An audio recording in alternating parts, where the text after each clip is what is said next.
할렐루야. 제가 좋아하는 목사님, 사모님 정말 몇 년 만에 얼굴 뵀는데 저처럼 이렇게 머리가 안 빠지고 아직도 머리카락이 있는 거 보니까 감사합니다. 그런데 우리 사모님은 모를지 모르지만 제 아내는 이 정도 물이 빠져야지 시원하다고, 머리카락 있는 거 보면 답답해서 밀어주고 싶다고 그렇게 얘기합니다. 그래서 잘 만나야 돼요. 아마 장은지 사모님은 여전히 목사님 사랑하니까 그렇겠지만, 할렐루야. 코로나19 가운데 특히 수도권은 4단계 아닙니까? 그래도 우리가 은혜를 사모하면서 이렇게 참여할 수 있다는 것, 이것이 얼마나 감사한지 모릅니다. 저희 교회는 매주 금요일마다 심야 기도가 있는데 목사님의 또 말씀이 있어서 제가 이곳에 오게 되었습니다. 하나님을 찾아라, 하나님을 찾아라. 저는 오늘 첫 서두에 이렇게 시작하길 원합니다. 고 한경재 목사님, 한국교회에서 참 자랑하는 목사님이시죠. 한경재 목사님이 은퇴하시고 남한사정 계실 때에 그때 서울의 큰 교회 목사님들이 한경재 목사님이 몸이 좀 안 좋다고 그래서 병문안을 갔어요. 남한사정에 병문안을 갔습니다. 그리고 그들 중에 한 목사님이 이렇게 말했어요. 목사님, 저희가 이렇게 모처럼 만에 이곳에 다 모여서 참석했는데 우리에게 덕담 한마디 해달라고 그렇게 말씀했어요. 그랬더니 한경재 목사님이 뭐라고 얘기했냐면 골똘하게 생각하시다가 이렇게 얘기했어요. 목사님들 예수님 잘 믿으세요. 놀랍죠? 나름대로 내노로하는 교회 목사님이십니다. 큰 교회 목사님들이에요. 어떻게 보면 목회에 성공했다 할 정도로 그런 큰 교회 목사님이신데, 그런 목사님들 앞에 두고 한경재 목사님 하신 말씀이 목사님들 예수님 잘 믿으세요 라고 말했습니다. 당혹스러운 황당한 그런 얘기겠죠. 그러나 한경재 목사님이 그렇게 하신 이유가 있습니다. 예수를 가장 잘 믿을 수 있는 그런 처지에 있는 사람들이 실제로는 그렇지 않다는 사실을 한경재 목사님은 너무나 잘 알고 있었기 때문입니다. 여러분, 현신의 권사님, 그럼 나이 드신 분들은 아십니다. 신유의 은사가 있는 분 아닙니까? 그 현신의 권사님, 저도 고향이 서울인데 한 번은 제가 제 그 청년 중에서 자기 어머니가 암으로 고생한다고 해서 용산에서 큰 정말 대형 천막입니다. 그 대형 천막 안에 1000명 정도 들어가요. 그런데 많은 사람이 그 현신의 권사님 앞에서 그 손 좀 잡으려고, 그분에게 안수 받으려고 그렇게 애를 써요. 그 대단한 분 아닙니까? 많은 병자를 고치고 많은 사람을 예수 믿게 한 분이 바로 현신의 권사님이십니다. 그런데 그분이 풍으로 쓰러졌어요. 이분이 환상을 봤는데 무슨 환상을 봤냐면, 자기가 천국에 들어갔는데 천사가 자기를 인도하면서 수많은 집들이 있어요. 수많은 집들. 이 권사님 생각할 때 나는 세상 가운데 수많은 병자 고치고 수많은 사람 구원했으니까 아마 내 집은 대골 같은 집일 것이라 생각했어요. 그래서 그 천사에게 자기 집이 어디냐 했더니 집이 없다는 거예요. 깜짝 놀랐죠. 자기 집은 대골 같은 집인 줄 알았는데 그 많은 집 가운데 자기 집은 없다는 거예요. 이분이 놀래서 왜 내 집이 없냐 했더니, 당신은 하나님이 영광 받을 것을 당신이 다 취했다. 당신이 다 받았다. 당신은 천국에 쌓아놓은 것이 아무것도 없다. 그래서 당신이 집은 없다고 하는 겁니다. 이분이 충격받고 서울의 큰 교회 목사님들, 제가 이러면 안 되겠습니다. 그 목사님들 이름을 대가면서 그분들 집에 있는데 그분들 집도 없다는 거예요. 왜? 하나님이 영광 받으셔야 할 텐데 그 영광을 본인이 다 취했기 때문에 없다는 거예요. 오래전에 오카노 목사님 세상 떠나실 때 그 오카노 목사님이 은퇴하시면 이렇게 말했어요. 내가 부러워하는 사람들이 있다. 그 부러워하는 분들이 누구냐면 시골에서 목회하는 목사님들이 부럽다는 겁니다. 자기는 자기 나름대로 열심히 목회하고 열심히 하나님의 뜻을 붙잡았다고 생각하는데 하나님께 마땅히 드려진 부분들이 얼마 없다는 것입니다. 그래서 시골에서 그 몇 사람 안 되는 곳에 그들의 영혼을 바라보고 눈물로 기도하며 섬겼던 목사님들이 너무도 부럽다고 그렇게 말했습니다. 여러분, 예수님 잘 믿어야 될 줄로 믿습니다. 코로나19 상황 가운데 정말 중요한 것은 예수님을 잘 믿어야 됩니다. 할렐루야. 적당히 타협하고 어떤 소식에 위축되지 말고, 우리의 생사복은 누구에게 있어요? 하나님께 있지 않습니까? 살아도 주를 위해 살고 죽어도 주를 위해 죽나니 살아 죽으나 우리는 주님의 것입니다. 할렐루야. 하나님이 오늘 밤 오라면 안 갈 사람 누가 있어요? 저도 마찬가지예요. 오라면 가야 돼요. 내가 아무리 애를 써서 아령을 가지고 숨쓰게 하고 아무리 건강을 위해서 유지한다 할지라도 하나님이 오라면 가야 되는 겁니다. 이게 우리 인생 아닙니까? 여러분, 예수 그리스도, 우리를 그리스도인이라 그렇게 말합니다. 우리를 그리스도인이라고 하는 이유가 뭘까요? 예수님을 믿기 때문에 우리에게 그리스도인이라고 하는 것입니다. 좀 더 구체적으로 말하면 예수님이 하나님의 아들이며, 할렐루야, 우리를 구원하시기 위해서 십자가에 죽으시고 부활하신 그 예수님을 우리가 믿는 것입니다. 그러므로 예수 믿는 우리가 반드시 붙잡아야 할 것은 세상의 명예가 아닙니다. 세상의 돈이 아닙니다. 반드시 붙잡아야 할 것은 예수님과 십자가입니다. 따라할 거, 예수님과 십자가입니다. 믿으시면 아멘 하시기 바랍니다. 십자가를 붙들고 우리의 구체적인 삶의 자리에서 정말 주님의 손과 발이 되어서 살아가는 것, 이것이 오늘 사는 그리스도인이 가져야 될 소명입니다. 십자가를 붙잡고 신앙과 삶에서 승리하는 온누리교회 모든 성도가 되어지기를 주님의 이름으로 축원합니다. 미국 남북 전쟁 때 프레드리스버그 대전투라는 아주 유명한 전쟁이 있었습니다. 이 전투가 있었는데 그때 남군과 북군이 육탄전을 벌였어요. 아주 정말 엄청난 육탄전이었습니다. 그리고 서로가 흩어졌습니다. 서로 갈라섰어요. 그 중앙에는 육탄전을 통해서 죽은 병사들, 부상당한 병사들이 그 중앙에 있습니다. 씨름을 하고 있습니다. 그때 북군 병사 하나가 양동이를 들고 그 안으로 뛰어들어갔어요. 남군 쪽에서 총을 쏩니다. 아랑곳하지 않고 그 양동이에 물을 가지고 씨름하는 그 병사들, 남군, 북군 가릴 것 없이 물을 주고 있었습니다. 그 광경을 바라보던 남군에서 총을 멈추고, 그리고 1시간 동안 휴전하자, 그리고 자기 측의 병사들, 부상당한 병사들을 데려가자, 그 1시간 동안 휴전을 했습니다. 그때 그 양동이를 두고 죽음을 두렵지 않고 총알이 빗발치를 날라오는데도 그 물을 먹이던 그 북군 병사에게 남군 장교가 이렇게 물었어요. What is your name? 너의 이름이 무엇이냐? 인생이 깊지 않습니까? 어떻게 목숨을 걸고 와서 이렇게 하느냐? 너의 이름이 무엇이냐? 라고 말할 때 이 북군 병사가 하는 말이 뭔지 아십니까? My name is Christian. 자기 부모가 지어준 이름을 얘기하지 않았습니다. 여러분, 양동이를 들고 죽음을 두려워하지 않고 들어와서 남군 북군 다 물을 먹인 이유가 뭐냐? 내가 그리스도인이기 때문에, 내가 예수님을 믿기 때문에. 여러분, 그 병사에게 그리스도인이라는 말은 결코 싸고 편리한 이름이 아닙니다. 정말 목숨 건 이름이었습니다. 존재, 자기의 존재를 건 그런 이름이었습니다.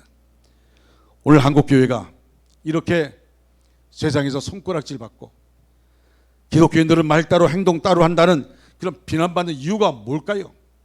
우리 가운데 바로 이런 그리스도인들이 많지 않기 때문에 그렇습니다. 예수를 믿기 때문에, 십자가의 보혈로 구원받은 우리들이 예수를 믿기 때문에 주님을 위해서라면 우리가 목숨까지 걸어야 할 텐데 정작 목숨 걸지 않습니다. 편리하게 얘기합니다. 편리하게 판단합니다. 예수를 믿습니다. 나에게 주의 십자가를 짊어지고 날 부인하고 주님을 따라가겠습니다 라고 말함에도 불구하고 여전히 우리는 돈의 노예가 되어 있고, 세상적인 가치의 노예가 되어 있고, 세상적인 소리에 우리가 귀를 기울이고, 그리고 주춤거리는 우리의 모습을 보게 되어집니다. 예수님처럼 살려는 그런 신앙의 아름다운 경주가 없어요. 내가 예수님의 십자가의 피값으로 죄 용서받고 구원받아 하나님의 자녀가 되었음을 믿는다면 우리는 마땅히 그리스도인으로 내가 머물고 있는 곳에서 십자가의 흔적이 있고 예수님의 향기가 드러나야 될 줄로 믿습니다. 여러분, 고속도로를 달리다가 휴게소에 가서 화장실에 가면 거기 아름다운 문구가 있어요. 이런 문구입니다. 아름다운 사람은 머문 자리도 아름답다. 보셨습니까? 아름다운 사람은 머문 자리도 아름답다. 저는 그 문구를 볼 때마다 은혜가 돼요. 예수 믿는 사람들, 교회뿐만 아니라 가정에서도 사회에서도 그가 머무는 곳마다 아름다워야 될 줄로 믿습니다. 그가 머무는 곳마다 십자가의 흔적이 있고 예수님의 흔적이 있어야 될 줄로 믿습니다. 그가 머무는 곳이 어떤 곳입니까? 여러분, 교회에서는 우리를 인정해 줍니다. 목사라고 장로라고 권사라고 집사라고 인정해 줍니다. 근데 여러분, 가정에서 그렇습니까? 여러분, 가정의 자녀들이 그렇게 보고 있습니까? 여러분, 저는 우리 아버지가 장로님이셨어요. 지금 청구하셨는데 저는 세상에서 가장 존경하는 분이 우리 아버지입니다. 그분은요, 기도를 참 많이 하시는 분이었어요. 나도 때만 되면 생각산에 올라가 기도하시고요. 그러던 분입니다. 여러분, 어느 날 갑자기 이번에 새벽 3시 반에 일어나서 교회 가서 이제 기도하고 새벽 기도 끝나면 바로 와서 옛날에 마을 뒤에, 그러니까 마루 뒤에 뒷광이라고 광, 연탄도 놓고 하는 광이 있어요. 그 광에다 십자가 걸어놓고 거기서 기도하시는 거예요. 우리 집에 우리 아버지 밑에 10남매가 있어요. 아들 7에 딸 3.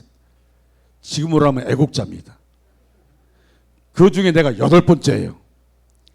우리 어머니가 나를 낳고 누워 계실 때 우리 큰누님도 아기를 낳고 누워 있었어요. 얼마나. 그런데 그 광에서 기도하면 마루에서 자던 우리들이 그 기도 소리를 듣는 거예요. 큰 형님부터 쭉 이름 대가면서 기도하시는 겁니다. 제가 8번째가 얼마나 늦겠어.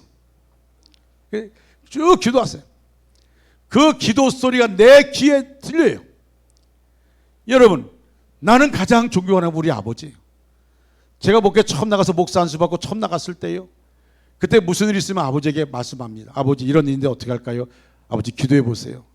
아버지가 기도한 다음에 하라 그러면 하고, 하지 말으면 안 할 정도로 목사인 내가 장로님인 아버지의 기도를 내가 믿었다는 것, 인정했다는 것, 이것이 얼마나 복된 것입니까?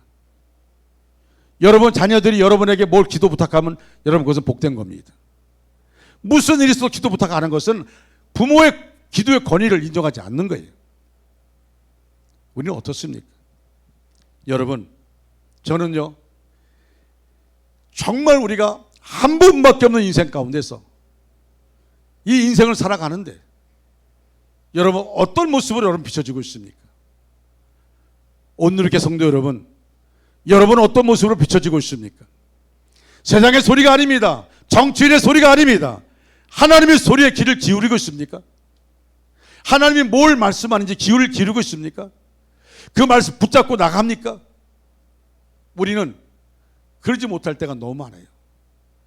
오늘 말씀 가운데 보면요, 오늘 본문의 역사적 배경 보면 이렇게 나옵니다.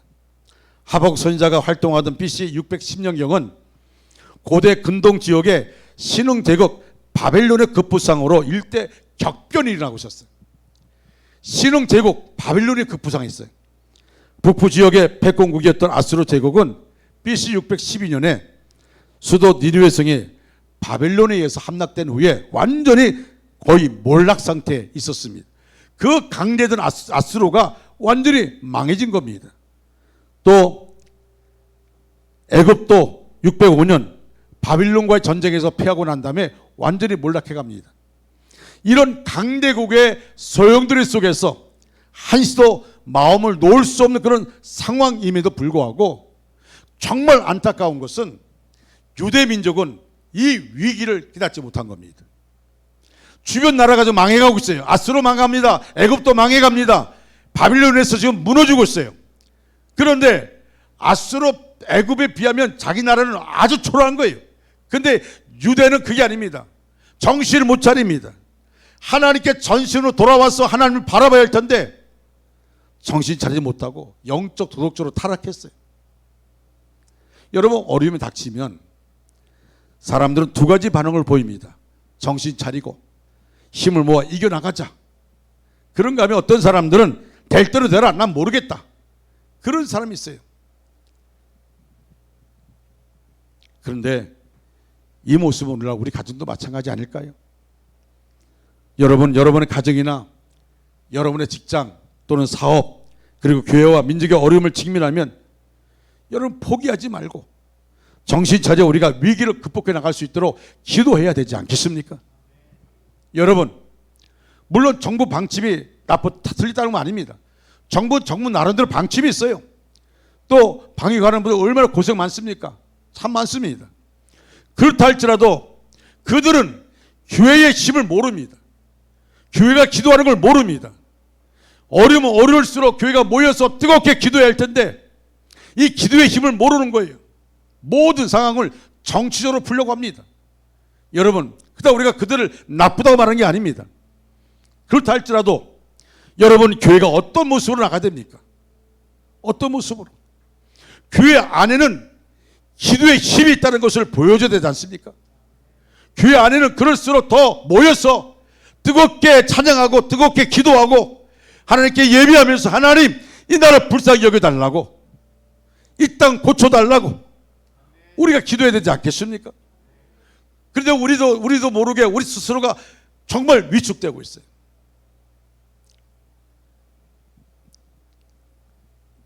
정말 저는요, 너무도 안타까워요. 너무도 안타깝습니다. 하나님의 음성은 들려지는데, 하나님 우리에게 말씀하시는데, 근데 그것을 붙잡으러 가면 참 힘듭니다. 여러분, 교회도 마찬가지. 정부 방침대로 따라야 한다는 사람이 있고, 예배를 중요시 여긴다는 사람도 있고, 목사는 가운데 끼어가지고 이러지도 못하고 저러지도 못하고 그럽니다. 결국 뭐예요? 목사가 책임을 져야 하는 상황 가운데 있어요. 여러분, 이 어려운 시기에 정말 이 조국의 처한 위기 속에서 낙담하지 않고 포기하지 않고 하나님께 기도하는 하박국의 기도는 풀리지 않은 의문과 섭섭함을 토로하는 기도입니다. 여러분, 하박국서 1장 2절 3절 말씀을 제가 우리말 성경으로 읽어드리겠습니다. 오 여호와여, 제가 언제까지 부르짖어야 합니까? 주께서 듣지 않으시는데 폭력입니다라고 제가 주께 외쳐도 주께서는 구해주지 않으십니다. 왜 저로 하여금 불의를 보게 하십니까? 왜 죄악을 쳐다보게 하십니까? 파기와 폭력의 제 앞에 있습니다. 갈등이 있고 싸움이 일어납니다. 하박국 선지자는 망해져가는 유다의 모습을 바라보면서 하나님 택함받은 백성들, 이 백성들이 이 고통과 어려움 속에 있는데 하나님 왜 가만히 계십니까? 라고 기도하는 거예요. 불의와 죄악의 남많은 시대를 살면서 하박국은 하나님께 항변합니다. 하나님 왜 가만히 보시고만 계십니까? 강포와 죄악, 폐역과 겁탈과 분재로 가득 찬 이 악을 방지하십니까? 저들을 심판해 달라는 기도가 왜 침묵하십니까? 하나님 왜 침묵하십니까? 라고 항변합니다. 그런데 하나님이 하박국 선지자에 이렇게 말합니다. 기다려라. 내가 곧 바벨론 들어서 타락한 유대 민족을 심판하마. 타락한 바벨론을 들어서 유대 민족을 심판하겠다는 겁니다. 하박국은 혼란스럽습니다. 그래서 다시 묻습니다. 바벨론은 유다보다 더 악한 자들인데 어찌 더 악한 저들을 사용하여 유다를 심판하십니까? 그 질문에 하나님은 좀 더 기다려라. 내가 바벨론을 사용하여 유다를 심판할 뿐 아니라 바벨론도 심판할 것이다. 그리고 덧붙여 말씀하십니다. 이는 물이 바다를 덮음같이 여호와의 영광을 인정하는 것이 세상에 가득함이라. 완전히 멸망한 유대 민족을 다시 일으켜 회복시키시고 저들을 통해 온 세상에 하나님의 영광을 드러내겠다는 것입니다. 할렐루야. 비로소 하박국의 의문과 섭섭함이 풀리기 시작합니다. 그러면서 오늘 2절에 이렇게 말합니다. 여호와여, 내가 주께 대한 소문을 듣고 놀랐나이다. 여호와여, 주는 주의 일을 이 수년 내에 부응하게 하옵소서. 이 수년 내에 나타내시옵소서. 진도 중에라도 긍휼을 잊지 마옵소서. 자, 이 말씀과 저는 세 가지를 말씀드리려고 합니다. 첫째는 부흥을 갈망하고 기도해야 합니다. 따라할까요? 부흥을 갈망하고 기도해야 합니다. 네. 여러분들은 오늘 온누리교회를 대표하는 분들이 여기 앉아 계세요.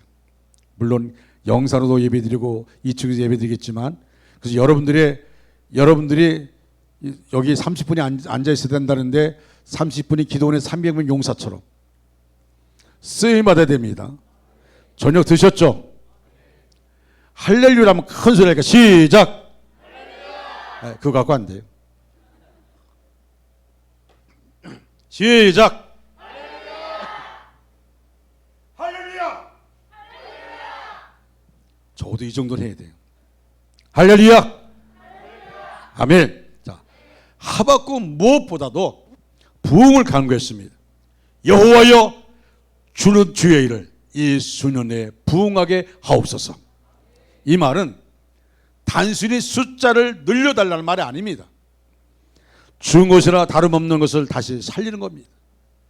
하나님, 유대 민족이 죽었습니다. 타락했습니다. 스스로 일어날 수가 없습니다. 하나님, 일으켜 주시옵소서. 부흥시켜 주시옵소서. 여러분, 교회도 마찬가지입니다. 2020년 1월 달에 시작된 코로나19 사태 이후에 여러분, 그리스도인들은 점점 더 힘을 잃어가고 있어요. 처음으로 이 나라 정부에서 한국 교회를 향해서 비대면 예배를 드리라고 말할 때 얼마나 여러분 당황했습니까? 저도 얼마나 당황했는지 몰라요. 비대면 예배를 드려야 할 텐데, 제가 그때 무려 70일 동안 교회에서 잠을 자면서 밤에 잠이 안 오면 새벽에 낮예배, 새벽 기도회 다 못하니까 영상으로 하게 되니까, 그러면서 어떤 분들은, 권사님들은 전화 와서, 목사님 교회 가고 싶어요. 내가 삶을 얼마나 살겠어요? 이런 일이 있을 수 있어요. 어떻게 교회를 못 가는 거예요? 아니, 6.25 때도 교회 갔는데 왜 교회를 못 가게 합니까? 목사님, 저 교회 가고 싶어요. 예배 드리고 싶어요. 목사님 얼굴 보고 싶어요. 그럼 같이 오는 거예요. 어떨 때는 새벽에 본당문을 손으로 대고 그리고 울면서 기도할 때가 있었어요. 하나님, 이 전을 드나들던 성도들이 낙심하지 않게 해주시고 위축되지 않게 해주시고 더 강하고 담대할 수 있게 해주시고 예배의 일을 잃어보지 않게 해달라고 기도했습니다. 그때 여러분들 생각해 보세요. 우리가 예배 드릴 때에 영상으로 예배 드리면서 많은 분들이 울었다고 합니다. 저도 울면서 찬양했어요. 울면서 말씀을 전했습니다. 울면서 기도했어요. 그런데 시간이 지나면서 이 안타까움, 이 눈물 점점 더 메말라가고요. 예배가 위축되어지고 마음이 위축되어지고 시간이 지나고 나니까 이제는 교회 안 나와도 당연한 거예요. 여러분, 우리 교회도요, 많은 분들이 교회 안 나와요. 우리 교회가 좌석이 1200석입니다. 20%면 240명이 나올 수 있어요. 한 번 예배에 240명이 나옵니다. 근데 안 나오는 분들이 많아요. 정말 안타까운 마음이죠. 안타까운 마음입니다. 전에는 3부 예배 드리면 한 360명이 나와서 예배 드리고 그랬는데 1부, 2부, 3부 다 합해도 360명이 안 돼요. 그런 상황 가운데 놓여져 있어요. 근데 아예 이제는 그 예배 드리지 않는 것이 당연해요. 정말 안타까운 것은 주일날 예배 드리는 시간에 다른 데로 놀러 간다는 겁니다. 아무런 가책 없이 놀러 간다는 거예요. 영상으로 예배 드리 나가지만 처음에는 양복 입고 깨끗한 옷 입고 앉아서 예배 드리다가 나중에 부시 일어나가지고 잠옷 바르고 예배 드리고 커피 갖다 놓고 예배 드리고, 이게 예배 드리는 겁니까? 예배 보는 거죠. 우리의 지금 상황을 바라보면요, 제가 그렇게 말합니다. 알곡과 쪽정이를 갈라놓는 것처럼 보인다. 그렇지만 여러분, 우리 박 목사님의 저는 똑같아 동일한 마음이에요. 그렇다 할지라도 하나님, 우리 교회는 쪽정이 신자가 없게 해달라고 기도하지 않습니까? 왜? 천국 가지 못하니까. 지금 상황이 그래요. 눈물이 사라졌어요. 예배의 열정이 사라졌어요. 기도의 열정이 사라졌어요. 교제의 열정이 사라졌어요. 여러분, 무관심은요, 이 무관심의 신앙은 너무 치명적입니다. 이런 일들이 오래 지속되다 보면요, 아주 그런 생활을 당연하게 여기는 거예요. 당연하게. 그냥 당연한 거예요. 뭐 정부 방침이 그러니까, 나는 몸이 약하니까 당연한 듯이 여깁니다. 근데 당연한 듯이 여기면서 교회를 못 나오는데 직장은 어떻게 합니까? 나는 이해가 안 가요.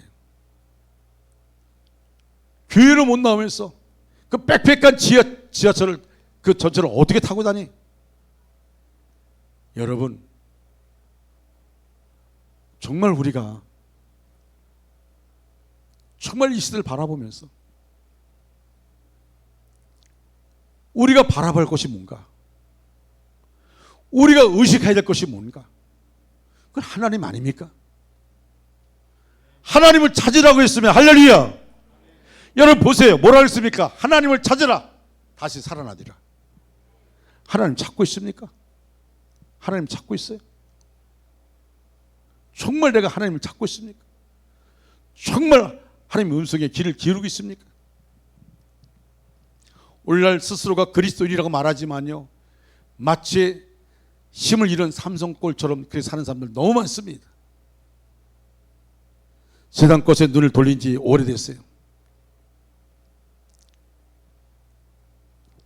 환경 탓, 코로나 탓이지만 이 핑계 저 핑계로 믿음에서 떠나가고 있어요. 여러분, 기도하고 싶으면 교회 나오지 않습니까? 그렇죠? 기도하고 싶으면 교회 나와요. 우리 기도 마찬가지예요. 중보 기도실이 열려있고 다 누구나 기도하고 싶으면 교회 나옵니다.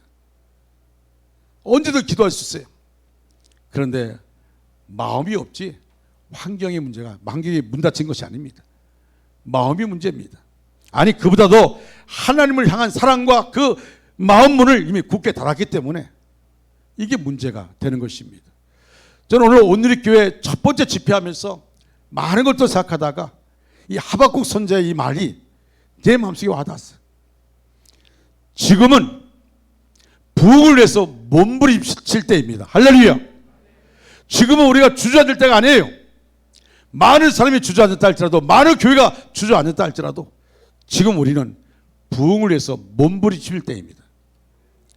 여러분, 지난 8월 15일 날 광복절 주일날 예배 드리는데 원주시의 연합 장로회에서 8.15 광복절 연합 예배를 드려야 할 텐데 드릴 수 있는 교회가 없다는 거예요.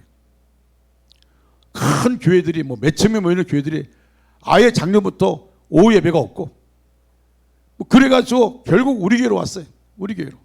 물론 우리 교회도 그들 나름대로 큰 교회로 말하지만 우리 교회로 와서, 목사님 우리가 예배를 드려야 할 텐데 드릴 수 있냐고 해서 내가, 걱정하지 마시라고, 우리가 오후 예배 드리는데 오시라고, 오후 예배 드리는데 뭐 더 온다고 해서 뭐 문제 됩니까? 오시라고. 자, 그렇게 얘기했어요. 그래서 이제 오후 예배 나와서 장로님, 그 원주시에 있는 장로님들 모여와서 아마 그 원주 장로님 가운데도 대표적인 사람만 한 50여 명이 모였더라고요. 제가 그때 얘기한 것이 있어요. 여러분, 하나님이 기뻐하는 것이 뭔가를 우리 생각해야 됩니다. 하나님이 원하는 것이 뭘까? 교회가 철저하게 방역을 지키지만, 수칙을 지키지만, 그러면서 철저하게 우리가 방역 수칙만 철저하게 지키는 것이 아니라 철저하게 하나님께 나가야 되는 것이 우리의 모습 아니겠습니까? 이게 믿음의 모습 아니겠습니까? 여러분, 교회도요, 확진자 나올 수 있어요. 왜 안 나옵니까? 여러분, 교회 식구들이 이곳저곳 다 가 있는데, 학교도 다니고 다 다니는데 확진자가 안 나옵니까? 나올 수 있습니다. 그런데 아무리 언론이 그렇게 만든다 할지라도 이제 우리는 그거 굴하지 말고 철저하게 지키면서 철저하게 하나님께 나가야 될 줄로 믿습니다. 여러분, 오늘의 교회 하나님이 사랑하는 교회입니다. 할렐루야. 하나님이 사랑하는 교회예요. 할렐루야. 여러분, 저는 목사님 보면요, 사모님 보면 열정이 있습니다. 뜨거움이 있어요. 찬양이 있습니다. 여러분, 이 마지막 때에 좋은 목회자 만나는 건 이거 복입니다. 할렐루야. 그러면 우리가 뜨겁게 찬양하고 뜨겁게 하나님께 나가는 것, 여러분, 이것이 하나님이 기뻐하는 교회요, 이것이 하나님의 복을 받는 비결인 줄로 믿으시기 바랍니다. 진정한 부흥이 일어나야 됩니다. 예배가 회복되어지고 기도가 회복되어지고, 할렐루야, 성도의 교제가 회복되어지는 것 필요합니다. 두 번째로, 진심으로 회개할 때 부흥이 일어납니다. 따라할까요? 진심으로 회개할 때, 또 소리가 작아집니다. 진심으로 회개할 때 부흥이 일어납니다. 여러분, 탁월한 평신도 저술가인 C.S. 루이스는 타락한 시대에서는 죄 문제를 해결하려는 진지한 몸부림이 사라진다, 그렇게 말했어요. 오늘 우리가 살아가는 이 시대가 바로 그런 시대가 아닌가 싶습니다. 교회에서도 자신의 죄 때문에 고민하고 아파하면서 눈물로 기도하는 그 소리들이 점점 적어지고 있습니다. 죄를 죄로 여기지 않으려고 해요. 여러분, 나도 모르게 내 마음이 강팍해져 가고 있어요. 부흥은 언제나 눈물의 회개를 통해 이루어집니다. 요나 선자가 느느웨 백성들에게 40일 지나면 이 성이 무너지리라 선포할 때 그 느느웨 백성들이 왕을 통해서 모든 가축까지도 철저하게 회개할 때 하나님이 느느웨 성을 심판하지 않고 일으켜 주셨습니다. 오늘날 한국 교회를 향해서, 이 대한민국을 향해서 하나님이 그렇게 말하지 않겠습니까? 여러분, 대한민국이 회복되려면 깨어있는 온누리 교회를 통해서 이루어질 수 있습니다. 여러분, 하나님은요, 한 사람을 통해 엄청난 일도 이루어갑니다. 한 사람을 통해서. 하나님 앞에 깨어있는 교회를 통해서 하나님은 역사하여 주시는 것입니다. 여러분, 그것을 위해서 온누리 교회가 사용할 쓰임 받고 있다면 이게 얼마나 큰 복인 줄로 여러분 아십니까? 하나님이 함께 하시는 복. 여러분, 복 중에 가장 큰 복이 하나님이 함께 하는 복입니다. 할렐루야. 박용기 교수가 쓴 평양 대부흥 이야기를 보면요, 우리나라에도 이런 놀라운 일이 있었음을 말해주고 있습니다. 1907년에 평양에서 큰 부흥운동이 일어났는데 이 부흥운동은 회개로부터 일어났습니다. 부흥회를 열었는데 은혜가 안 되는 거예요. 너무 냉랭한 거예요. 성령의 불이 임할 텐데 아무런 냉랭하게 지나가는 거예요. 그때 길선조 장로님이 이 부흥회에 은혜가 임하지 않는 것은 낙가닥이라고, 내가 잘못해서 내가 죄를 지어서 이번 이 부흥회, 이 장제육교회 부흥회에 성령의 역사가 없다고, 이분이, 여러분, 교회 장로님이 부흥회 말미에 앞에 나가서 이 부흥회 은혜가 임하지 않는 건 낙가닥입니다. 내가 죄를 범했습니다. 내가 친구와 운명하며 세상 떠나면서 맡겼던 돈 가운데 내가 100원을 내 것으로 만들어서, 그래서 그 죄 때문에 지금 이 시간에 여기서 부흥이 일어나지 않고 있습니다. 성령의 불이 임하지 않습니다. 바로 나 때문에, 내가 아갈입니다. 나 때문에 은혜가 임하지 않습니다. 여러분, 대단한 것 아닙니까? 교회 장로님이 부흥의 은혜가 임하지 않는 건 낙가닥이라고. 그것은 아마 길선조 장로님 마음 가운데 성령이 역사한 것 같아요. 견딜 수 없는 마음을 주시고 그 마음을 가져나가서 낙가닥이라고, 내가 아간이라고 말할 때, 여러분, 어떻게 장로가 그럴 수 있어? 라고 말한 것이 아니라 그 시간에 성령의 불이 임하면서 회개운동이 났어요. 이곳 저곳에서 막 아니라고, 낫담이라고, 낙가닥이라고 회개의 불이 일어나는데, 어떤 사람은 너무도 괴로워서 뛰쳐나갔다가 다시 들어와서 회개하는 겁니다. 여러분, 그 회개 역사가 밤새도록 이루어졌어요. 밤새도록 회개 역사가 일어났습니다. 그렇게 어떻게 장로님이 그럴 수 있습니까? 말한 것이 아니라 그것을 시작으로 해서 하나님이 회개의 영을 그곳에 부어주신 것입니다. 그리고 그곳에 성령의 불을 주신 것입니다. 여러분, 그 다음날 쌀가게 주인은 대박을 속인 것을 회개하고 그리고 광고를 했습니다. 고의로 돈을 떼먹은 사람은 찾아가서 내가 빚을 갚겠다고 얘기하고, 어느 술집은 이렇게 붙였어요. 금일보로 이 술집을 폐업함, 어젯밤 주인이 회개함.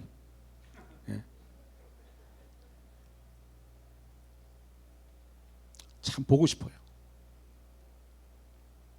그때 그 모습, 그 순수했던 모습, 한국교회의 일제의 그 위기 속에서, 정말 희망이 안 보이는 그 절망 속에서 1907년에 그 평양 장대교회 성령의 불이, 그 불이 불길이 번져서 한반도를 덮지 않습니까?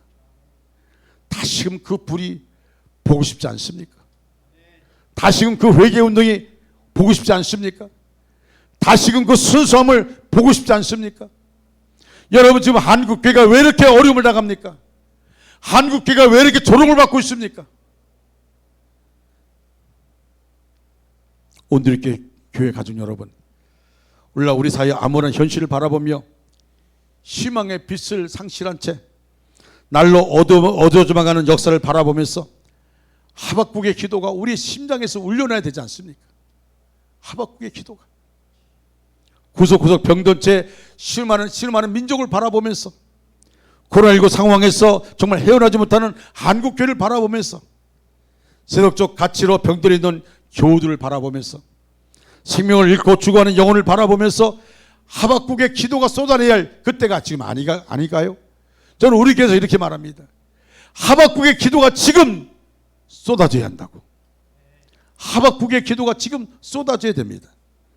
내 안에 진정한 부흥이 일어나길 소망한다면 끊임없이 눈물로 기도하시기 바랍니다. 눈물이 메말라서는 안 됩니다. 눈물이 메말라서는 안 돼요. 저는요, 아까 제가 우리 아버지 얘기했는데, 삼각산 기동 가셨다가 갑자기 새벽 3시 반인데 잠자는 우리를 다 깨웠어요. 우리 아버지가 이미 흥분된 상태 다 깨웠어요. 아버지가 왜 저러시나. 시계 보니까 3시 반이에요. 예배 드리자는 겁니다. 보통은 새벽 기도 끝나고 예배 드리는데, 아니 예배 드리자는 거예요. 우리는 뭐 아버지 막 그렇게 말씀하니까 뭐 수섬 뭐 비비고 이렇게 앉아서 있는데, 아버지가 예배 드리면서 막 일어나서서 막 덩실덩실 막 춤을 추면 저분이 왜 이러시나. 아니 기도 가신 건 우리 알고 있는데 왜 저러실까?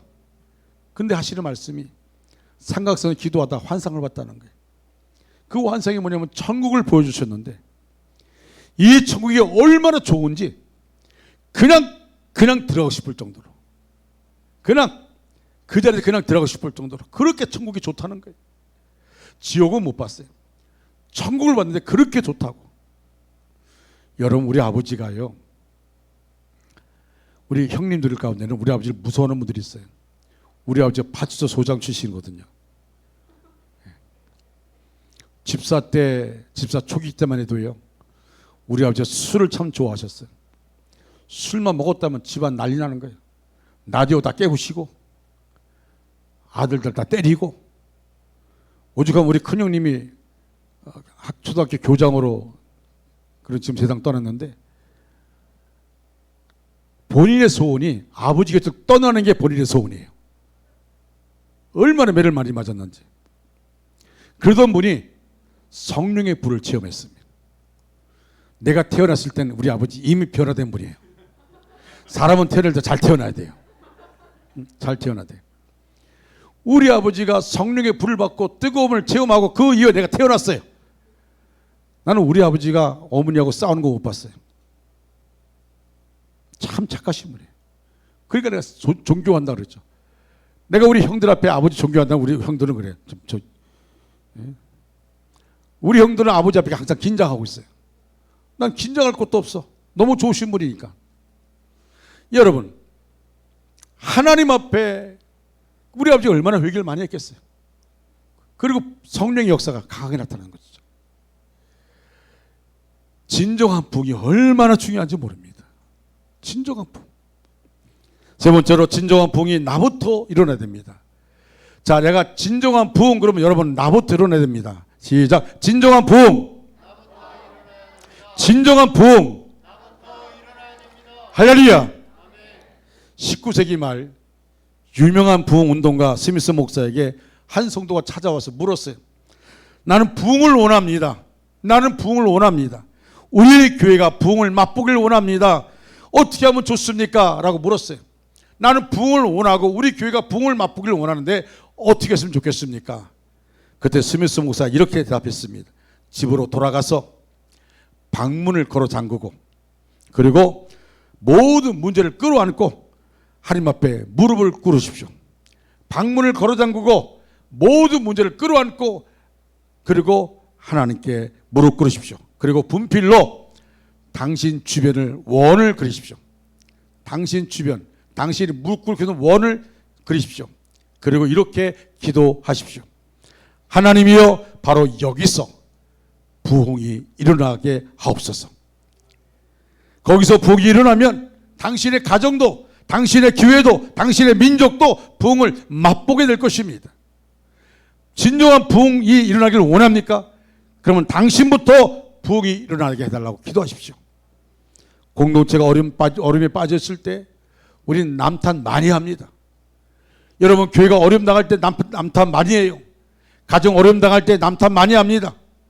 여러분, 사회에서 직장에서 어려움 당하면 남탓 많이 합니다. 여러분, 하박국 선지자 이런 상황에서 모든 문제를 끌어안았습니다. 여러분, 하박국이라는 이름의 원어가 보니까 임브레이스, 포옹하다, 끼얹는다 그런 말입니다. 하박국 선지자는 어려움이 있을 때 낙심하거나 도피하거나 또는 불편한 것이 아니라 그 어려움을 끌어안고 하나님께 기도한 자가 바로 하박국입니다. 지방에 걱정거리가 있을 때 그 문제를 가슴에 끌어안고 하나님 앞에서 기도로 씨름하는 사람, 그가 하박국입니다.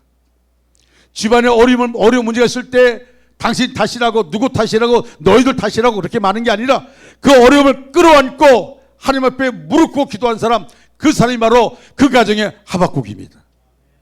사업이나 직장에 문제가 있을 때 그 문제로부터 도망가는 것이 아니라 그 문제를 가슴에 끌어안고 하나님 앞에 기도로 씨름하는 사람, 그가 바로 하박국입니다. 교회에 문제가 있을 때 불평하고 원망하고 비난하는 것이 아니라 그것을 가슴에 끌어안고 기도하는 사람, 그가 바로 하박국입니다. 여러분, 제가 2014년 6월에 원주 중앙교회 가고자 할 때에 많은 분들이 반대했어요. 정 목사님, 그것을 왜 가려고 그래요? 그 교회는 빚이 얼마 많은지 알아요? 빚 많은 교회로 소문났어요. 목회자 대우가 안 좋은 거로 소문났어요. 근데 왜 가려고 그래요? 여러분, 저는요, 우리 박재영 목사님 알겠지만 저는 어려운 교회만 다녔어요. 참 신기한 게 박재영 목사님 어떤 은사인지 모르겠어요. 예. 그런데 저는 이 목회 주특기를 잘못 탔어. 꼭 문제 있는 교회만 가가지고 문제 해결하고 부흥되면 또 문제 있는 교회로 보내요. 요새 몇 달 전에 가끔 꿈을 꿨어. 또 가는 거로.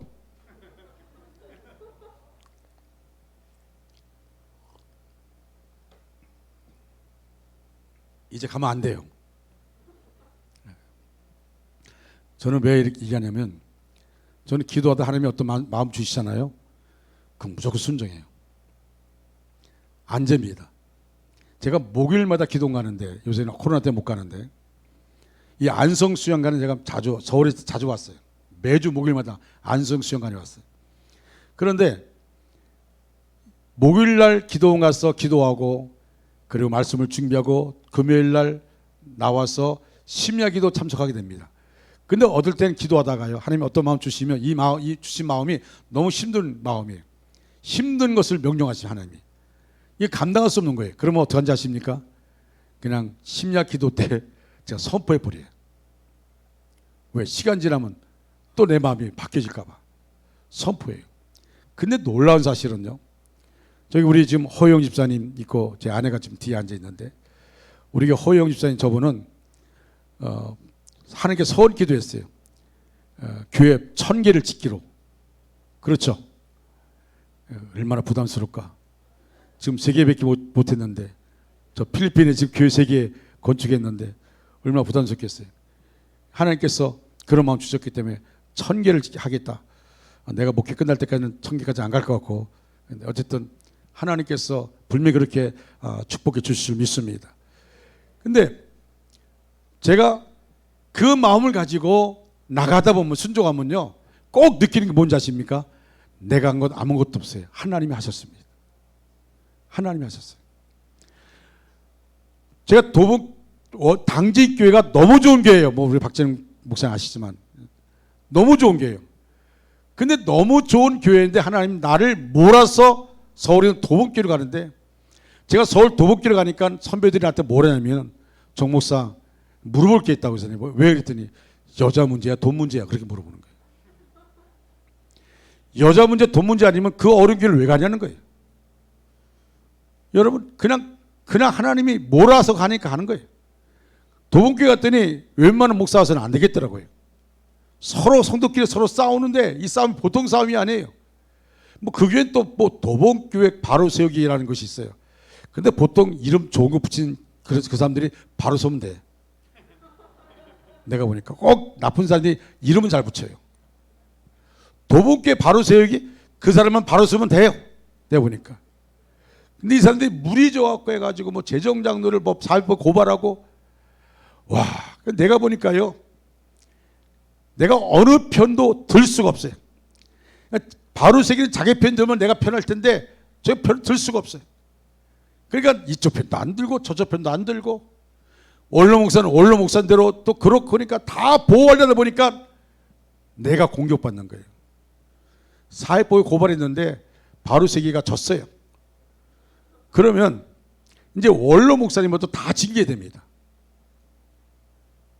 여러분 내가 당한 억울함 생각한다면 다 징계하면 끝나요. 야, 저 정득교 목사 가니까 교회가 결국 해결되는구나. 다 징계해버리니까. 근데 내 마음속에, 제가 그때 안성 수영강 와서 기도할 때인데, 하나님이 어떤 마음 주시냐면, 하나님 이제 다 끝났는데 하나님 어떻게 할까요? 근데 하나님이 내 마음속에 어떤 마음 주셨냐면, 하나님이 이렇게 얘기하는 거예요. 이쪽도 내 자녀고 이쪽도 내 자녀다. 그러면 어떡하라는 거예요? 나 처음 가면 물어볼 게 많아. 정말 물어볼 게 많아. 아니 이쪽도 내 자녀고 이쪽도 내 자녀라는 거예요. 그러면서 내 마음속에 어떤 마음 주시냐면, 장로님을 징계하면 장로님의 자녀들은 뭐가 되는 거고, 원로 목사님을 징계하면 원로 목사님 자녀들은 뭐가 될 것이고, 권사님 징계하면 권사님 자녀 뭐가 될, 안수자 징계하면 안수자 자녀들은 뭐가 될 것이고. 그리고 하나님이 보는 게 뭔지 아십니까? 참 얻을 때 하나님 앞에 정말 나도 하박국 선지자처럼 항변하고 싶을 때가 있어.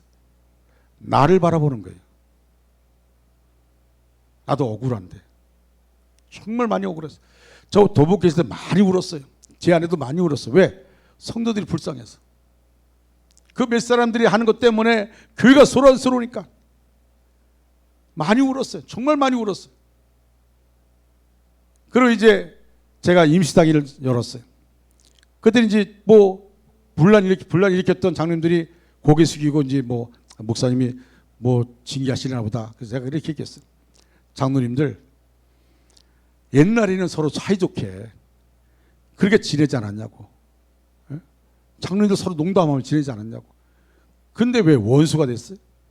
이쪽 장로님 천국 가면 이쪽은 지옥 갈 거예요? 이쪽 장로님 천국 가면 이쪽은 지옥을 갈 거예요? 그러지 말고 화해하시라고. 그리고 책임을 지려면 내가 질 테니까 화해하시라고. 하나님도요, 그 전에 화해시키면 얼마나 좋아. 제가 화해하라 했더니 3시간에 화해되더라고요. 나 떠나시오. 그리고 원주 중학교로. 원주 중학교가 원주학교에서 또 어림 있는 교회야. 근데 이제 하도 어려운 교회만 다녀서 어려운 교회에 대한 내공이 있어요. 거기 또 안수 집사님하고 장로님들하고 갈등이 있어요.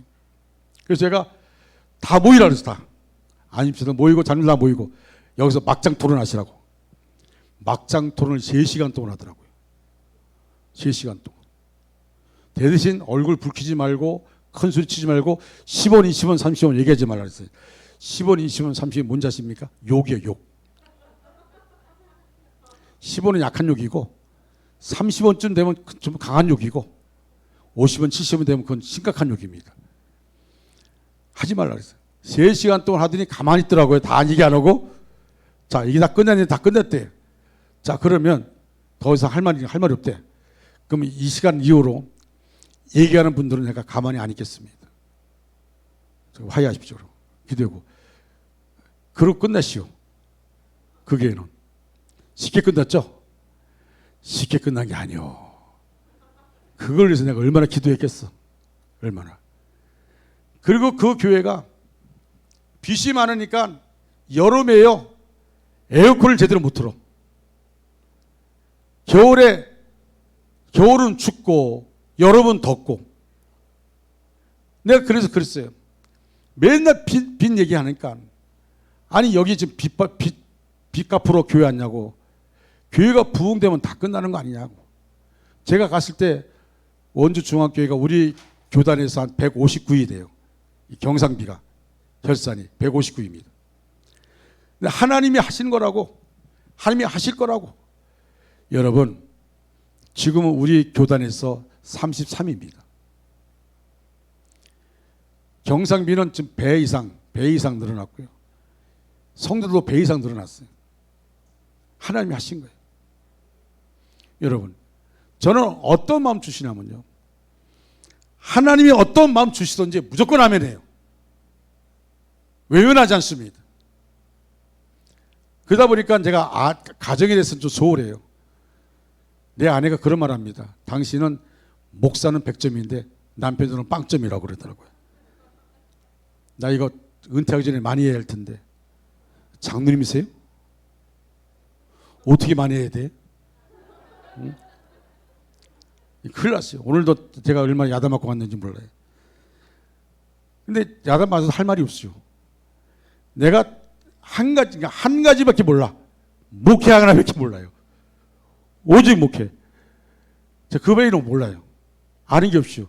박재능 목사님 잘할지 모르지만 저는 못해요. 그런데 내 마음속에 제가 코로나19 가운데 있어도요. 하나님께 기도할 때 하나님 아버지 하나님이 원하는 것이 뭡니까? 어떻게 할까요? 정부는 비대면 얘기하고 20명만 참석해야 된다고 뭐 10% 참석해야 된다고 이렇게 하는데 어떻게 하면 좋을까요?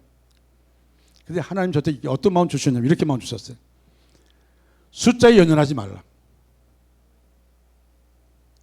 숫자에 연연하지 말고 예배를 사모하는 사람이 나올 것이니까 그들을 위해서 교회가 문을 열어야 된다. 저 그다음부터는요. 우리 교회는 어떤 상황에도 주일 낮에 7시, 9시, 11시, 오후 2시 예배 그 다음에 새벽 기도회, 수요 예배, 심야 기도회 다 합니다. 이제 숫자에 연연하잖아요. 왜? 하나님이 그 마음 주셨으니까. 정말 예배에 목숨 거는 성도들 나올 것이다. 그것만 바라보는 거예요. 그래서 제가 늘 얘기합니다. 교회 나와 앉아있는 분들은 소중한 분이고 영상으로 예배 드리는 분들은 소중한 분. 왜? 영상으로 예배 드리는 분 가운데도 정말 나오고 싶은데 주변에 환경이 여건이 안 돼서 못 나오는 분들도 있어요. 불이익을 당해서 못 나오는 분들도 있어요. 그러니까 다 소중한 것이죠. 그래서 저는 교회 나오는 분 영상으로 예배 드리는 것 판단 안 합니다. 그리고 하나님 앞에 하나님 영상으로 예배 드리는 사람들도 성도들도 나올 수 있게 해달라고 기도합니다.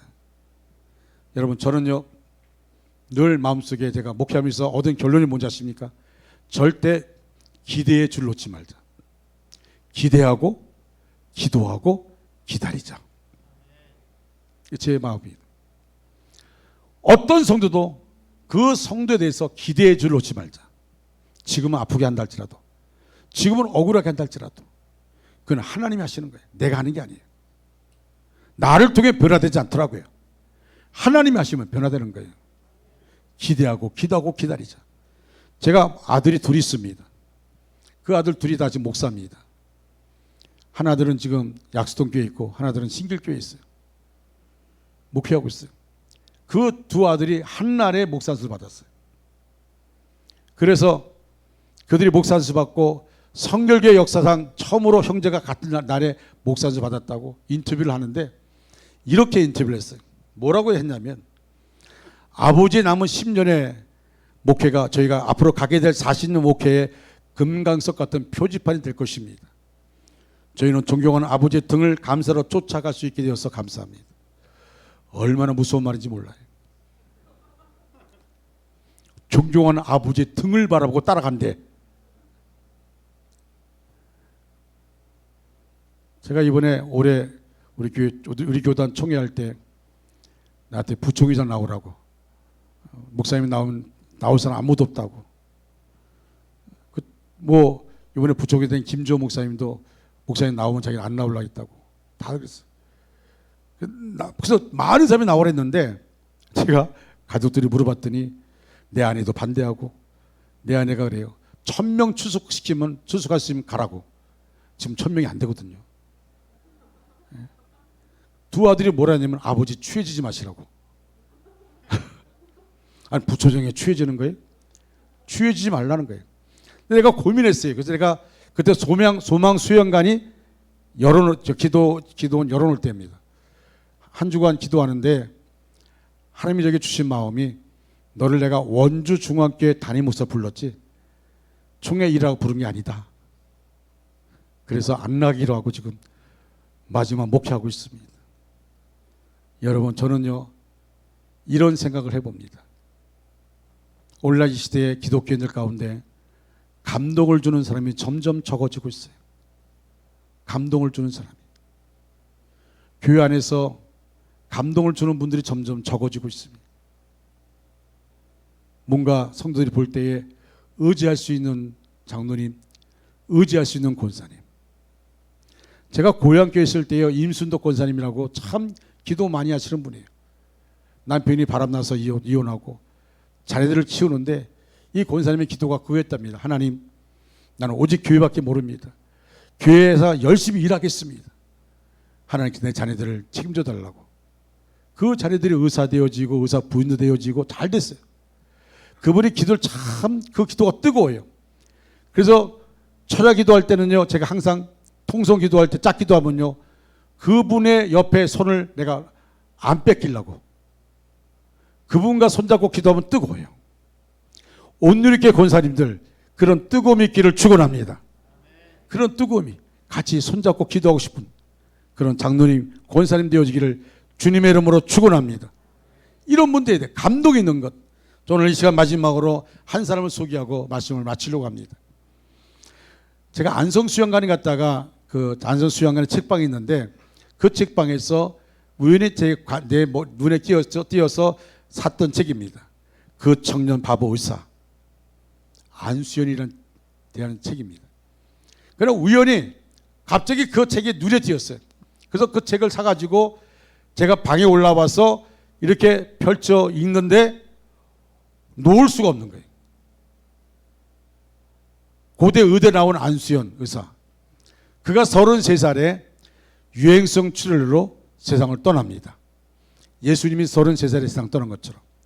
그런데 이 안수연 의사가요. 그 아버지가 영락교회 장로님이시고 어머니가 권사님이세요. 그런데 남들은 안수연이 누군지 잘 몰라요. 그 영락교회 큰 교인들 많은 데서 알겠어요? 그냥 장로님 아들 했죠. 근데 안수연이가 세상 떠나고 그 장례식장에 무려 4,000명 이상이 문상으로 왔어요. 사람들이 깜짝 놀란 거예요. 영락교회 한경재 목사 세상 떠날 때도 그렇게 많이 안 왔어요. 그런데 4,000명 이상이 문상으로 왔어요. 대체 안수연이 어떤 사람인데 이렇게 많은 사람이 문상 왔는가? 와서 이렇게 눈물 흘리면서 그렇게 우는가? 알아봤어요. 그래서 그 사람을 알아본 다음에 그가 세상 떠나고 그 사람을 추적하다 쓴 책이 바로 그 청년 바보 의사입니다. 안수현은요, 정말 글자 그대로 바보입니다. 치료하던 환자가 숨진 채 장례식에 가면은 장례식장 찾아가서 그 가족들과 함께 눈물로 기도하던 분이 안수현이에요. 환자들의 병실을 밤마다 찾아가 기도해 줬습니다. 시리에 빠진 환자들의 말동무가 되어주고요. 죽음을 앞둔 환자들과 가족들, 병원 동료들, 구두 닦는 아저씨, 매점 아주머니들, 만나는 사람마다 커피를 주면서 복음을 전하고, 의학 분업 사태가 일어났을 때, 동료들이 병원을 파업할 때 그는 욕을 먹으면서 환자들을 찾아간 사람이 안수현입니다. 너 그러면 불이익당할 거라고 말해도 굴하지 않고 의사가 환자 옆에 있어야 되지 않냐고, 그리고 찾아간 사람이 안수현이에요. 여러분, 그 안수현이 매일 친구들에게 메일 보낼 때마다 꼭 맨 밑에 뭐라 썼냐면 스티그마 안수현이라 썼습니다. 예수님의 흔적이길 바라는 스티그마 안수현. 참 이해하기 어렵습니다. 저는요, 그 책을 한 번에 다 읽었어요. 근데 읽으면서 엉엉 울기도 했어요. 막 눈물이 나도 모르게 흘러내는 거예요. 내가 눈물을 흘리는 것은 감동적이기도 하지만은 그 안수인에 비해서 내가 너무 부끄러웠어. 아니, 33살 청년이 이런 삶을 살았는데 나는 뭔가? 나는 목사라고 하면서 뭔가? 그리고 하나님, 이런 청년은 더 오래 살아야 되지 않습니까? 더 오래 살아서 더 많은 흔적을 남겨야 되지 않습니까? 이해가 안 가는 거예요. 하나님은 안수현 의사의 그 순전함을 지키고 싶었습니까? 지금도 사람들은 그를 바보라고 할까요? 저는 그 책을 다 읽고 난 다음에 이렇게 결론 내렸어요. 그는 자기의 인생을 제대로 다 살고 죽었습니다. 인생의 마지막 끝날을 생각한다면 30년을 살았던 80년을 살았던, 아니 100년을 살았던, 그것은 찰나에 불과합니다. 그래요. 제가 보니까 그래요. 찰나에 불과해요. 중요한 것은 오래 산 것이 중요한 것이 아닙니다. 얼마나 많은 돈을 벌었는가, 어떤 명예를 가졌는가, 어떤 권력을 가졌는가, 교회에서 어떤 직책을 가졌는가, 이거 중요하지 않습니다. 정말 나에게 다가온 임종의 순간 어떻게 살아왔는가, 내가 지금 어떻게 살아가고 있고 어떻게 살아왔는가, 이것이 중요한 물음만이 남을 것입니다. 그때 나의 소명을 다하고 저 높은 곳에 우뚝 서서 내 인생의 주인 되신 살아계신 하나님을 만날 수 있는가? 여러분, 저는요, 꿈에 이런 꿈을 꿨어요. 아주 무서운 꿈입니다. 내가 천국에서 하나님이 심판하시는 모습을 보게 됐어요. 많은 사람이 서 있고 하나님이 심판하시는데 누구도 한마디 못합니다. 변명도 못해요. 누구도. 그 분위기, 그것이 얼마나 내가 압도되든지요, 꿈에서 깨어나고도 그 압도되는 마음이 내 마음속에 있었어요. 하나님의 서면은요, 어느 누구도 말 못합니다. 다 적나라하게 하나님이 다 보시기 때문에.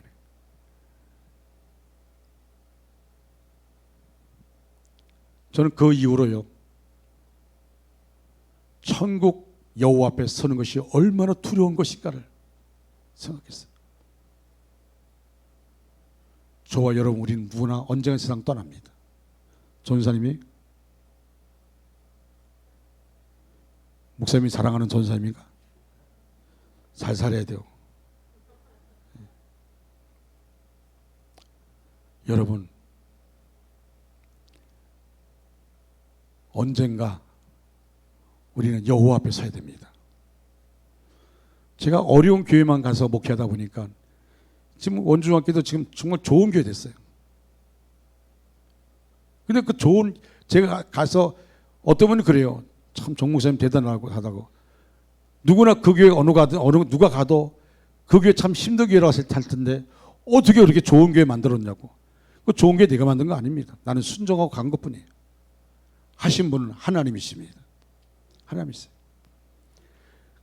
제가 힘들면 어떻게 하는지 아십니까? 지금은 이제 힘 안 드니까 안 갔지만 옛날에 힘들면요, 장원에 있는 우리 어머니 아버지 합장한 무덤이 산소가 있어요. 진달래 공원 아십니까? 거기에 가서 하늘을 바라보면서, 그 산소에 위에 서서 하늘을 바라보면서, 뭐 아무도 없으니까 거기서 외쳐요. 아버지, 어머니, 부끄럽지 않는 목사 되겠습니다. 부끄럽지 않는 목사 되겠습니다. 나는 두 아들 앞에서도 정말 지금 그들이 말한 것처럼 존경받는 아버지, 존경받는 대선배가 되고 싶습니다. 그런데 우리의 사는 삶, 얼마나 오래 사냐가 중요한 게 아니에요. 여러분, 옛날에는요 9988-234라 그랬어요. 그렇죠? 99세까지 88에 사시다가 2, 3일 누웠다 가는 것, 이게 복이라 그랬어요. 요새는 얼마나 장수를 좋아하는지 9988-231이래요. 99세까지 88에 살다가 2, 3일 누웠다 다시 일어나는 거예요. 그러면 뭐합니까? 나는요 그렇게 오래 살 것 같지는 않아요. 나는 어느 순간 하나님께 이렇게 기도한 적이 있어요. 하나님, 오래 살기를 원하지 않습니다. 달아서 하나님께 가기를 원합니다. 내 몸 목회하다가 달아서 하나님께 가기를 원합니다. 사랑하는 성도 여러분, 온누리교회가 부흥되기를 원하십니까? 정말 원하십니까? 정말 원한다면 모두가 하나님 앞에 부흥이 나부터 일어나길 원하는 그런 마음 가지셔야 됩니다. 나부터 일어나야 돼요. 내 안에부터 부흥이 일어나야 됩니다. 내 안에부터 철저한 회개가 일어나야 되는 것입니다. 여러분, 한국교회 바라보면서 우리는 많은 걸 얘기할 수 있습니다. 그러나 하나님은 한국교회를 바라보면서 우리가 이렇게 기도하기를 원합니다. 하나님, 나부터 굴복하게 하여 주시옵소서. 따라할 거, 하나님, 나부터 굴복하게 하옵소서. 하나님, 나부터 굴복하게 하옵소서. 하나님 앞에 내가 굴복하는 겁니다. 하나님 앞에 내가 굴복하는 거예요. 그러면 역사 나타납니다. 역사 나타나요. 저는요, 제 아내가 있지만 제가 가는 곳마다 그 교회가 크게 부흥되었어요. 왜 그런지 아십니까? 나는 순종했어요. 굴복했어요.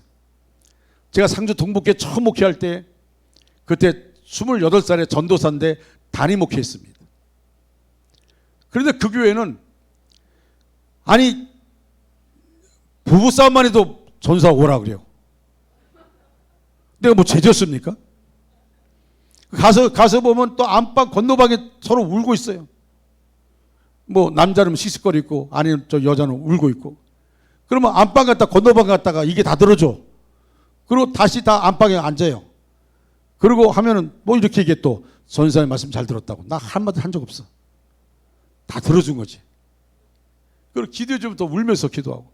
그러면 내 마음속에, 하나님, 내가 저 가정을 위해서 기도하지 않아서 저 가정이 부부싸움이 있습니다. 항상 긴장되고 항상 스트레스 받으니까요, 신경성 위장병에 걸려가지고 이게 얼마나 아픈지요, 얼마나 통증이 심한지, 막 공복이는 얼마나 심한지 몰라요. 어떤 약도 안 됩니다. 어느 순간 제가 아내가 지상 갔을 때 그 30평 된 교회 안에 마룻바닥에 무릎 꿇고 십자가를 바라보면서, 하나님, 어떻게 이렇게 이거 너무 목회가 힘들다고. 근데 하나님은 저에게 그런 마음 주셨어요. 왜 네가 하려고 그래? 내가 하는 것이지. 왜 네가 하려고 그래? 왜 네가 혼자 염려해? 나께 맡기지 않고. 여러분, 그때 단순한 거예요. 하나님, 맡아 주십시오. 그 다음은 또 신경성 위장병이 깨끗이 나았어요. 여러분, 저는 그때 성교비 받으러 이교회 쪽에 다녔어요. 그다음 교회가 약하니까 한 13명 중학생까지 다 13명 정도 앉아서 예배 드리는데, 그러니까 성교비 받으러 다녔죠. 뭐 저 김천, 구미, 영주, 또 어디입니까? 점천, 문경. 그런데 그러다 보니까 한 달이 그냥 지나가는 거야. 이렇게 다니다 보면, 버스 타고 다니다 보면. 그래서 차창 밖으로 쳐다보면서 이게 목회인가? 너무 힘들어서 아내에게 얘기했어요. 여보, 나 성교비 안 받고 그 시간에 내가 기도하고 전도할게. 그러니까 아내가 승낙을 했어요. 나는 나중에 알았어요. 내 아내가 얼마나 고생을 많이 했는지. 내가 내 앞에서 얘기하면 내가 위축될까 봐 내 앞에 얘기하지 않고 뭐 처제대 돈 꾸고 뭐 그렇게 하면서 살았다 그래. 난 몰랐어요. 근데 그렇게 하면서 교회가 부흥하기 시작한 거예요. 부흥이 된 동기가 뭔지 아십니까? 그 마을에 두 사람이 있어요. 정말 망나니, 개망나니라 이렇게 말합니다. 술만 먹었다면 주변에 어른들도 옆에 못 가요. 그런 개망나니예요. 한 번은 내가 신방 가는데, 남자 집사님과 함께 신방 가는데 그 집 앞에서 막 사람들이 막 이거 저 어떻게 막 그러고 있어요. 그 보니까 그 사람이, 그 남자가 방에다가 석유를 뿌리고 자기 아내하고 자녀들 놓고 라이터 불을 껐다 켰다 그러고 있어. 우리 사람들이 들어가서 말려야 할 텐데 누구도 못 말려. 말렸다 큰일 납니다. 그 사람을 나가지 못해요. 그런데 내가 이 정씨가 원래 좀 독한 데가 있어요. 제가 들어가려 했더니 집사님이 조 집사님 큰일 났네. 그거 하면 안 된다고 막. 저 사람이요, 해코지하면 우리 교회 끝난다고. 가지 말라고. 괜찮됐다고. 제가 이렇게 대문에서 그 앞에 마당으로 거쳐서 가니까 이 마루에 앉아있다 그분이 너 뭐야 이 10원이 좀 35나 그래요. 제가 그때요, 그 사람 쳐다보고 눈 쳐다보고, 제가 눈이 원래 무섭게 생겼지 않습니까? 안 보이죠? 제가 가서 나보다 나이가 많은 사람이에요. 내놔! 그랬더니 이 사람이 깜짝 놀란 거예요. 내놔! 안 내놔! 내놔! 그랬더니 주면 되지 않냐고. 그래갖고 라이터를 줘요. 거기 앉으라고. 그랬더니 앉더라고요. 당신은 예수 안 믿으면 죽어서 지옥 갈 사람이라고. 뭐 하는 거래 이 집 이게. 내가 반말했어요. 반말. 당신 예수 믿으라고. 그러고 나왔어요. 근데 그 다음 주일날 가족이 다 나왔더라고. 그 가족이 나오니까요, 동네 어른들이 야 너 이마 너도 교회 가. 막 사람들 해봐. 그래서 교회가 70명 모였어요. 하나님은요, 하나님은 바라보는 자의 역사십니다. 제가 선교비 안 받겠다 그러고, 선배 목사님이 저 미쳤다고, 저거 어떻게 선교비 안 받고 어떻게 하냐고. 저는 제가 저 교회 선포했더니 집사님 저 이제 큰일 납니다. 우리 못합니다. 걱정하지 마시라고. 그리고 했어요. 마을에 추상만 나면 믿는 가정이나 안 믿는 다 제가 찾아갔어요. 추상집 가서 도와주기도 하고 얘기도 들어주기도 하고, 시간 남으니까 그렇게 하고 하나님만 바라봤더니 하나님이 역사하신 겁니다. 저는 성경에 주께서 구원받은 사람을 날마다 더하게 하시니라. 할렐루야. 지금까지 그렇습니다. 지금까지. 사랑하는 오늘의 교회 가족 여러분, 하나님은 살아계십니다. 창세기 1장 1절 태초에 하나님이 천지를 창조하시니라. 믿습니까? 정말 믿습니까? 정말 믿습니까? 정말 믿는다면 아멘 하시기 바랍니다. 여러분, 창세기 1장 1절 말씀 믿으면 다 믿을 수 있어요. 말씀으로 천지 만물을 창조한 하나님이 뭘 못합니까? 죽은 자 왜 못 살려요? 병든 자 왜 못 고칩니까? 우리는 하나님이 말씀으로 천지 만물을 창조한 하나님이 나의 아빠 아버지라 부르면서도 불구하고 왜 우리가 이렇게 시시합니까? 왜 믿음의 삶을 시시하게 하고 있습니까? 하나님의 자녀가 된 이 엄청난 이 복을 받고 있는데 왜 이 복을 누리지 못합니까? 하나님은 나부터 부흥되기를 원하십니다. 나부터 부흥을 해서 몸부림치기를 원합니다. 여러분, 오늘의 교회가 이제 여러분 4단계의 시간에도 우리 목사님 이렇게 금요일마다 4조 부흥한다는 거, 이거 보통 일이 아니에요. 보통 일이 아닙니다. 어떤 교회는 좀 죄송하지만 저 후배 목사 가운데는요, 이렇게 농담하다 나한테 야단만 져 있어요. 아, 진짜 이 코로나가 오고 이렇게 하니까 새벽기도 안 해도 좋다고. 이 미친 10원, 20원, 30원 하니까. 내가 얼마나 화나는지. 너 목회하지 마. 네가 목사냐? 피를 흘리면서 지금 기도해야 될 텐데. 영혼을 바라봐야 될 텐데. 성도들이 얼마나 눈물로 지금 기도하고 얼마나 힘들게 하고 있어. 정말 답답해요. 정말 답답해요. 전사 손들었다. 전사들. 전사 손들어봐. 전사. 저 위에 있어. 기도하지 않으면 끝난다. 목회는 방법론이 아니야. 이벤트가 아니야. 목회는 하나님과 싸움에 하나님께 붙잡혀야 돼요. 전사만 그런 게 아니에요. 우리 모두 마찬가지. 하나님께 붙잡아야 됩니다. 할렐루야. 여러분, 저는요, 우리 동기들 만나면 뭐 은퇴 얘기를 해요. 내가 지금 65세거든요. 은퇴 얘기합니다. 나는 은퇴 얘기 안 합니다. 목회 얘기합니다. 은퇴는 하나님이 하시는 거예요. 저는 뭐 70까지 갈지는 모르겠어요. 저는 안 가겠다고 생각하는데요. 갈지 모르겠어요. 그러나 끝날 때까지 나의 주어진 영혼 바라보면서 그 영혼을 부둥켜고 눈물로 기도하고 그러고 하는 겁니다. 요새는 얼마나 마음이 아픈지 몰라요. 교회 안 나오는 성도들 보면 마음이 아프고, 병들어 고생하는 분들 보면 마음이 아프고, 힘들고 어려운데 교회 오는 분들 마음이 아프고, 우리 부교육자들이 내가 그런 말 했습니다. 제발 성도들 올 때 웃으면서 좀 대하라고. 목사 권익 있는 게 아니에요. 목사 한다고 누가 권위 세워준 거 아니에요. 성도들이 인정해야 되지. 그 성도들이 어떤 마음으로 교회까지 오는지 아느냐고. 내가 어떤 성도는 무릎 꿇고 오는 사람이 있어. 힘들게 오는 사람도 있어. 여러분, 그렇다 할지라도 여러분 자신들이 기도해야 될 줄 믿습니다. 뜨겁게 기도하세요. 하나님 의지하시기 바랍니다. 하나님만 바라보시기 바랍니다. 하나님께서 우리 오늘 이렇게 진정한 부흥 주실 줄로 믿습니다. 이 코로나19 상황 가운데 여러분 분명히 여러분을 붙잡아 주실 줄로 믿습니다. 여러분, 수도권의 4단계지만 이렇게 교회가 이렇게 기도하기 위해서 모였다는 것, 이거 대단한 겁니다.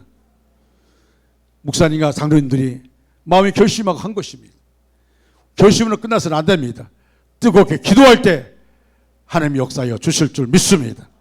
우리 찬양팀 앞으로 나와 주시기 바랍니다.